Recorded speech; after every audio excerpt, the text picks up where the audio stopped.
Okay, so say you're not entirely sure of what features have been configured on the D5 Evo controller and you just want to start afresh, you can easily revert back to factory defaults. You simply enter the main menu by pressing and holding the center button for 2 seconds. You're now looking for the general settings menu, which you can access by pressing the up arrow until you find general settings. Enter this menu by pressing the center button.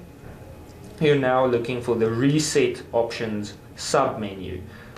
Press the up arrow until you find reset options. Then to enter this sub menu, you press the center button.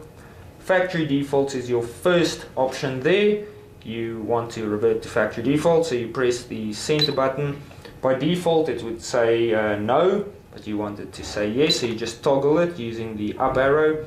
Confirm by pressing the center button. It will confirm this action by saying success, reset factory settings.